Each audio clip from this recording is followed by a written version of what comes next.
안녕하세요. 동갑내기 남편과 결혼한 지 4년 차, 3살 된 딸 하나를 키우고 있는 30대 여성입니다. 이렇게 남에게 제 이야기는 처음 해보는 탓에 어색하긴 하지만 익명의 힘을 빌려 제 마음의 짐을 덜어보려고 합니다. 얼마 전 남편의 시할머니로 인해 크게 마음의 상처를 입었거든요. 남편과는 사회생활을 하면서 직장 동료의 소개로 만났습니다.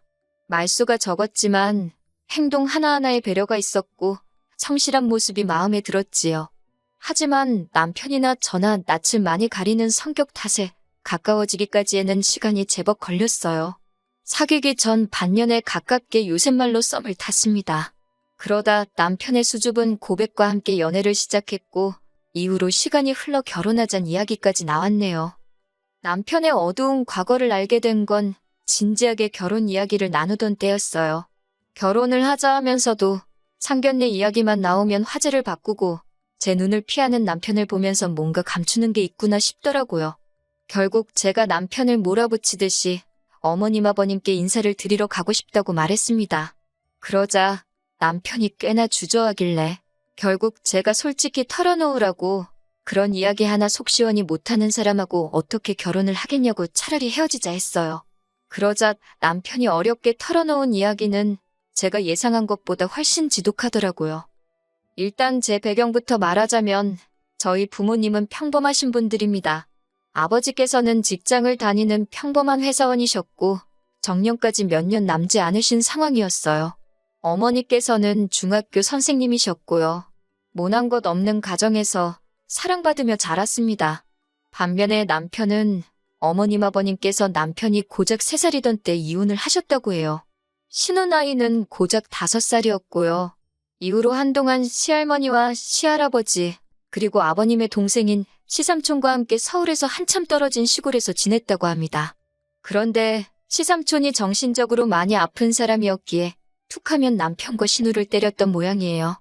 시할머니와 시할아버지도 방패막이 되어주질 못했고요. 결국 그렇게 어린 남매가 서로만을 의지하며 세월을 버텼는데 그러다 신우는 결국 고등학교를 마치기 전 집을 나갔다고 합니다. 남편은 그래도 고등학교를 졸업할 때까지는 버티고 있었고요. 당시에 아버님께서는 객지에서 생활을 하시며 시할머니와 시할아버지께 얼만큼의 생활비는 보내드렸던 모양이에요. 남편은 그건 전혀 몰랐던지라 시할머니랑 시할아버지랑 살면서 늘 자기가 짐덩어리라고 생각해서 눈치만 보고 시삼촌의 횡포에도 반발하지 못했답니다. 아무튼 그렇게 시간이 흘러 남편도 고등학교를 졸업하고는 서울로 올라왔대요. 당장 대학을 간다는 건 꿈도 꿀 수 없었는데 다행히 아버님하고 연락이 닿으면서 아버님 소개로 아는 분이 운영하는 작은 사무실로 출근을 하기 시작했고요. 이후로 그 사무실에 다니며 번 돈을 모아 야간 대학을 갔고 이직에도 성공하여 지금은 그래도 꽤나 이름난 회사에 다니고 있습니다. 그 시기에 집 나갔던 신우와도 연락이 되어 왕래하며 살고 있다 했고요. 여기까지 듣고 솔직히 저는 이 결혼을 해야겠다는 마음이 더 강해졌어요. 남편의 아픈 상처를 제가 어루만져주고 싶다는 마음이었거든요. 그래서 더는 힘들어하지 말라고 앞으로는 제가 옆에 있어주겠다고 했지요.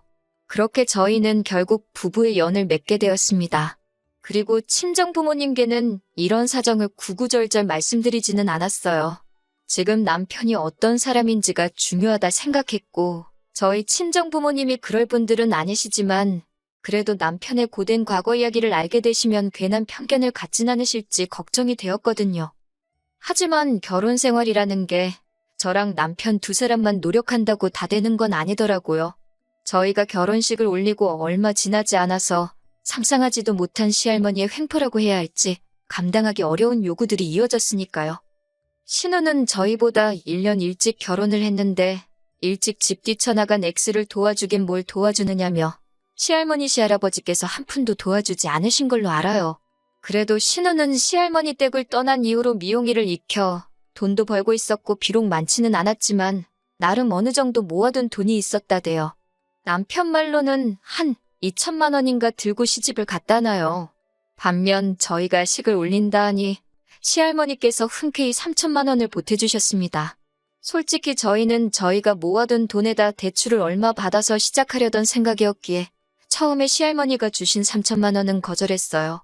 어머님 아버님도 아니고 시할머니한테 도움을 받는다는 게 부담스러웠거든요. 그리고 남편이 힘든 시간이었다고는 해도 어쨌든 시할머니 시할아버지마저 안 계셨다면 거리 생활을 할지도 몰랐을 일이잖아요. 감사한 마음도 컸기에 오히려 저희가 해드리지 못한 게 죄송했고 그래서 3천만 원은 가당치도 않다고 생각했지요. 하지만 시할머니도 시할아버지도 거절 말고 받으라고 어른이 주는데 계속 거절하는 것도 예의가 아니라며 기어이 저희 손에 3천만 원을 쥐어주셨습니다. 그래서 감사하다 인사드리고 유용하게 쓰게 되었는데 그 3천만 원이 모든 것을 부셔버릴 거라곤 상상도 못했지요. 처음 신혼여행을 다녀온 뒤 시할머니께서 인사오라 하셔서 다녀왔습니다. 편도 4시간, 왕복 8시간의 거리도 거리지만 문제는 시할머니 댁에는 저희 두 사람이 잘 만한 공간이 없어요. 남편은 그 집에 사는 내내 거실 생활을 면치 못했고 겨우 있는 방 2개는 여전히 시할머니와 시할아버지 그리고 시삼촌 차지였으니까요. 그런데 시할머니께서는 손자 며느리가 내려와서는 잠도 안 자고 가느냐며 서운하다 못됐다 소리를 연신 해대셨습니다. 결국 그날 저희 거실에서 자고 왔어요. 표현이 자고 온 거지 거의 뜬 눈으로 밤을 새운 거나 마찬가지입니다. 가족들이 화장실이며 부엌이며 간다고 어찌나 들락날락거리는지 게다가 어쨌든 친정도 아닌데 옷이나 편히 입을 수 있는 것도 아니었고요. 그래서 새우처럼 허리를 구부리고 이쪽으로 누웠다 저쪽으로 누웠다만 반복하며 동이 트기만을 기다렸네요. 하지만 이때만 하더라도 어쨌든 결혼하면서 큰돈도 받았고 시할머니께서 손주 며느리 보신 게 좋아서 그러신가 보다 생각하고 이해하려 했습니다. 하지만 이후로도 시할머니의 말도 안 되는 억지 요구는 하루가 다르게 늘어만 갔지요. 제가 첫째를 가졌을 때였어요. 임신한 지 8개월 정도 되었을 땐데 시할머니께서 전화를 하셔서는 하시는 말씀이 임신했다고 집에만 있지 말고 조만간 시골에 한번 내려오라 하시는 거예요. 당황한 제가 조만간 말씀이시냐고 되물었습니다. 그랬더니 시할머니께서 남편이랑 바람 쐬러 온다 생각하면 될 거 아니냐면서 이번 주에 올 거냐고 거의 다그치듯 물어보시대요. 그때 처음으로 시할머니 말씀에 거절을 했어요. 안 된다고요.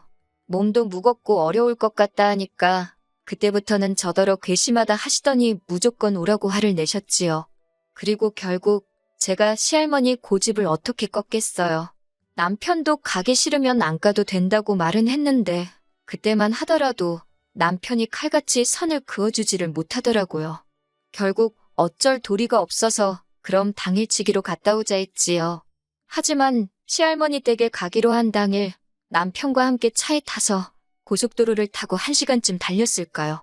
갑자기 배에서 툭 하고 뭔가 터지는 소리가 나더니 물이 줄줄 양수가 터졌더라고요.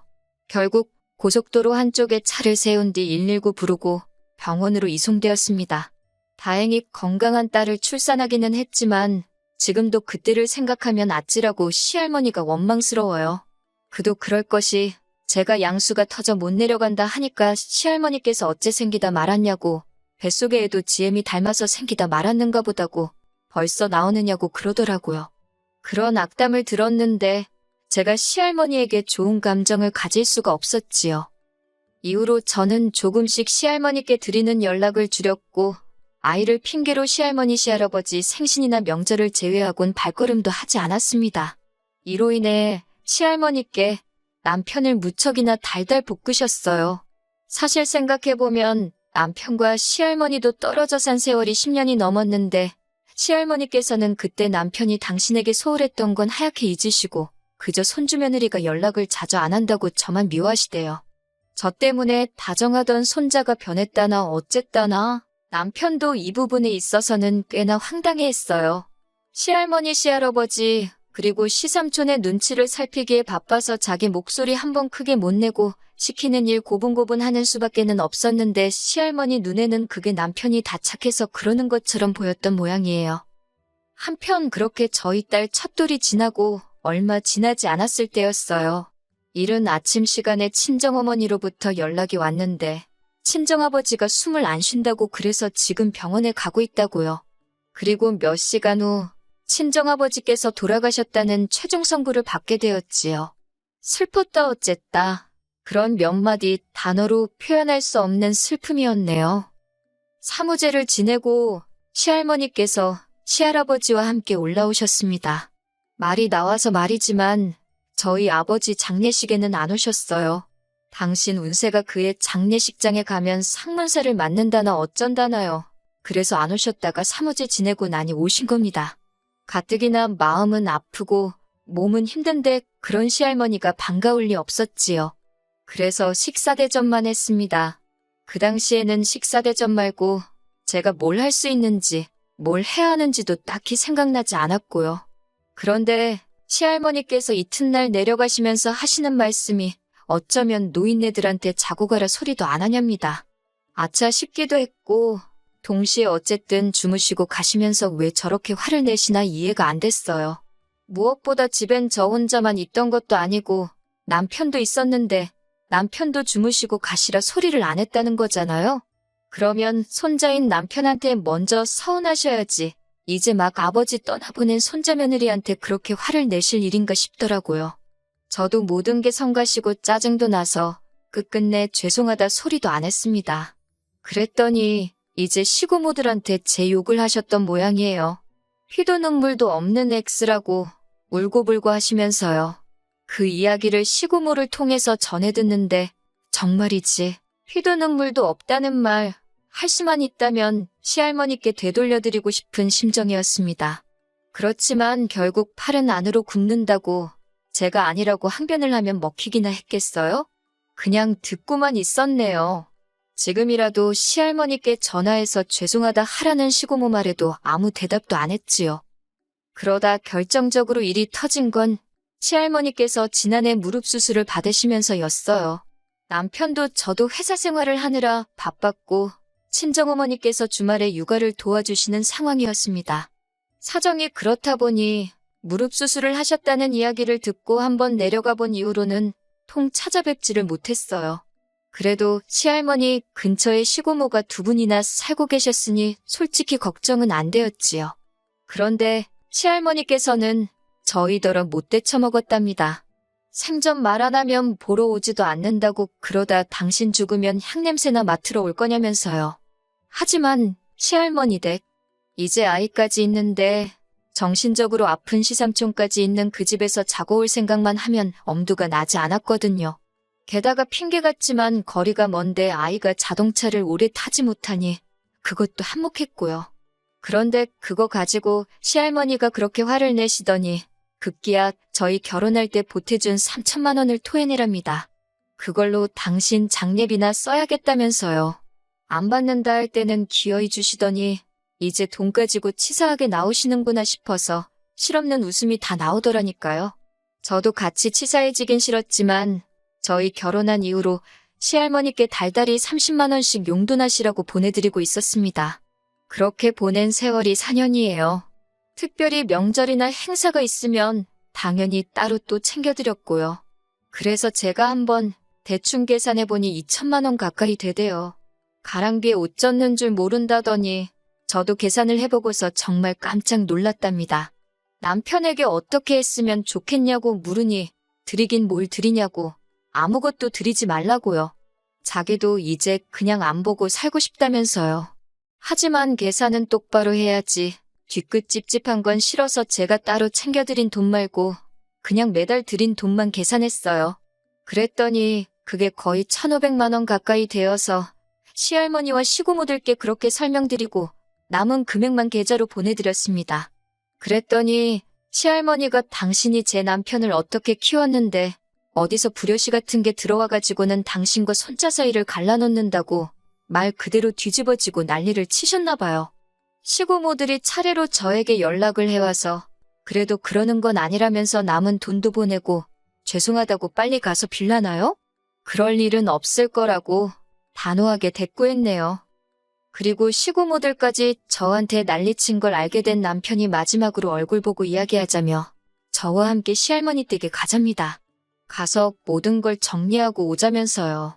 남편의 말에 비장함까지 엿보여서 믿고 같이 내려갔습니다. 시할머니께서는 제가 바로 앞에 있는데도 남편에게 저 때문에 서운하다 어쩌다 하면서 저를 EX, 저 X 그렇게 부르셨어요. 저는 그럴 때마다 나이가 많은 분이니 시골 분이니 그럴 수도 있지라며 꾹꾹 눌러 참으며 듣고 있었고요. 그런데 남편이 시할머니더러 말씀 좀 조심해서 하라며 화를 내더라고요. 그리고는 돈은 더 드릴 일은 없다. 그간 매달 드린 돈이 합이 1,500이고 얼마 전 계좌로 1,500 돌려드렸으니 이제 계산은 끝났다고 선을 긋더라니까요. 그러면서 하는 말이 할 만큼 해드린 것 같다. 고등학교 졸업 이후로도 내가 언제 할머니 모른 척 한 적 있었냐. 그런데 왜 이제 와서 나를 잡고 안 놔주려 하냐며 이제 나도 내 가정을 지켜야 해서 더 이상 할머니랑은 못 볼 것 같다고요. 저도 남편이 그 정도로 단호하게 말할 거라곤 예상하지 못했기 때문에 정말 놀랐네요. 그러자 옆에 있던 시고모들이 네가 어떻게 그럴 수가 있냐. 네가 인두껍을 쓰고 그럴 수가 있냐며 악다구니를 쓰더라고요. 그러자 남편도 나 크는 동안 시고모들 누구 하나 내가 어떻게 지냈는지 물어본 사람 있냐, 관심 가진 사람 있냐, 그래놓고 이제 와서 할머니 3천만 원이 탐나서 그러냐 왜 이렇게 참견들이냐며 이제 할머니고 고모들이고 내 집사람한테 연락하지 말라고 그러더라고요. 한 번만 더 그러면 그때는 이렇게 말로만 안 끝난다고. 그렇게 한바탕 퍼부어대고 시할머니 댁에서 올라오는데 아버님으로부터 연락을 받았습니다. 사실 그간 시할머니랑 그렇게 트러블을 겪는 동안에도 이상하리만치 아버님은 조용하셨어요. 항상 하시는 말씀이 애비 노릇도 못한 사람이 무슨 할 말이 있냐 하셨지요. 그런데 이번엔 아버님이 연락을 다 하셨길래 아버님이 보기에도 우리가 지나쳐 보였나 싶더라고요. 하지만 아버님이 하시는 말씀은 뜻밖이었습니다. 잘했대요. 너네는 할 만큼 했다면서 고생 많았다고요. 그러면서 너네는 시할머니나 다른 사람들 때문에 헤어지지 말고 딸 잘 키우면서 행복하게 오래오래 살라셨습니다. 그때 문득 아버님이 어쩌면 어머님과 헤어지게 되신 것도 시할머니 때문이었나? 그런 생각이 들더라고요. 아버님 목소리에서 그냥 그런 느낌을 받았어요. 남편이 아버님 전화를 받고 나서야 새어나오는 눈물을 참는 듯했고 저도 마음이 안 좋았네요. 이후로 시할머니랑 시고모한테는 종종 연락이 와요. 제가 전화를 안 받으니 문자로 욕도 하고 절 어르고 달래는 말도 하고요. 근데 그냥 무시하고 있어요. 아버님하고는 제법 잘 지냅니다. 아버님을 모시고 살 수는 없고 아버님도 그건 원치 않는다 하셔서 저희 집에서 멀지 않은 곳에 방 얻어서 살고 계세요. 저희 집에 한 번씩 오시라 해도 절대로 안 오시고 밖에서 보자고 하시고요. 며느리인 저를 많이 배려해 주시는 게 느껴져서 더 잘해드리고 싶답니다. 가족이란 게 서로의 아픈 상처를 보듬어 주면서 그 위에 행복을 덮어주는 거 아닐까요? 이렇게 털어놓고 나니 마음이 한결 홀가분해지네요.